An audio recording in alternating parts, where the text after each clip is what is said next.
వైఎస్ఆర్సీపీ మాజీ ఎమ్మెల్యే ద్వారంపూడి చంద్రశేఖర్ రెడ్డికి మరో ఎదురుదెబ్బ తగిలింది. ఆయన కుటుంబానికి చెందిన మరో రొయ్యల ఫ్యాక్టరీ మూసివేతకు ఆదేశాలు జారీ అయ్యాయి. Pollution control board Visakhapatnam zonal కార్యాలయం ఉత్తర్వులిచ్చింది. కాకినాడ జిల్లా ప్రతిపాడు మండలం లంపకలోవ సమీపంలో వీరభద్ర ఎక్స్పోర్ట్స్ పేరుతో ఫ్యాక్టరీ ఉంది. ఇక్కడ నిబంధనలు ఉల్లంఘించి కార్యకలాపాలు సాగించారనే ఆరోపణలు ఉన్నాయి. రాష్ట్రంలో ప్రభుత్వం మారిన తర్వాత నిర్వహించిన తనిఖీల్లో ఈ పరిశ్రమలో అతిక్రమణలు గుర్తించి సరిదిద్దుకోవాలని పీసీబీ నోటీసులు జారీ చేసింది. అయినా సరే పట్టించుకోకపోవడంతో ఉత్పత్తి నిలిపివేయమని ఉత్తర్వులిచ్చారు అధికారులు. క్లోజింగ్ ఆర్డర్ ఇచ్చిన వీరభద్ర ఎక్స్పోర్ట్స్ రొయ్యల శుద్ధి యూనిట్ 25 టన్నుల సామర్థ్యంతో నడుస్తోంది. ఇక్కడ 300 మంది పనిచేస్తుండగా 1.5 టన్నుల అమ్మోనియా నిల్వ ట్యాంకు ఉంది. 1.5 టన్నుల అమ్మోనియా నిల్వ ట్యాంకు ఉంటే లీకేజీలు, ప్రమాదాలు గుర్తించే హెచ్చరికల వ్యవస్థ ఏర్పాటు చేయలేదని చెబుతున్నారు.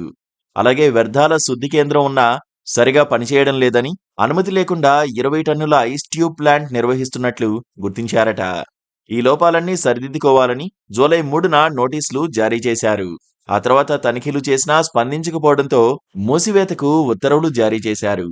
వీరభద్ర ఎక్స్పోర్ట్స్ ఫ్యాక్టరీలో రొయ్యల శుద్ధిలో భాగంగా వచ్చే వ్యర్థాలను డిస్పోజ్ కంపెనీకి ఇవ్వాల్సి ఉంటుంది. కానీ చాలా తక్కువకు అప్పగించడంతో పాటుగా మిగిలిన దాన్ని అధికారికంగా బయటకు పంపేస్తున్నారనే ఆరోపణలు వచ్చాయి. ఆగస్టు 8న ఈ లోపాలపై వివరణ కోరుతూ నోటీసులిచ్చారు. వెంటనే స్పందించిన ఫ్యాక్టరీ యాజమాన్యం ఆర్టీపీఎంఎస్ ను అందుబాటులోకి తెచ్చి త్వరలో పీసీబీ సర్వర్కు కనెక్ట్ చేస్తామన్నారు. తమకు నవంబర్ వరకు గడువివ్వాలని కోరగా సూయేజ్ ట్రీట్మెంట్ ప్లాంట్ ఏర్పాటుకు 3 నెలల సమయం అడిగారు. కానీ నవంబర్ నెల ముగిసినా ఈ లోపాలను సరిదిద్దలేదు. ఈ నెల 21న పీసీబీ కమిటీ ఫ్యాక్టరీకి వచ్చి ఈ విషయాన్ని నిర్ధారించింది. గతంలో చెప్పిన గడువులోగా లోపాలను సరిదిద్దుకోకపోవడంతో ప్లాంట్ను సీజ్ చేస్తూ పొల్యూషన్ కంట్రోల్ బోర్డు అధికారులు ఆదేశాలు జారీ చేశారు. ఈ ఏడాది ఆగస్టు 6న కాకినాడ జిల్లా కరప మండలం గురజనాపల్లిలో ద్వారంపూడి కుటుంబానికే చెందిన రొయ్యల శుద్ధి పరిశ్రమలోనూ ఉల్లంఘనలు గుర్తించి మూసివేయించిన సంగతి తెలిసిందే.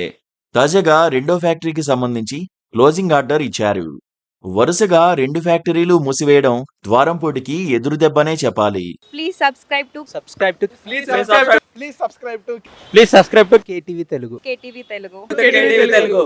Telugu. KTV Telugu channel.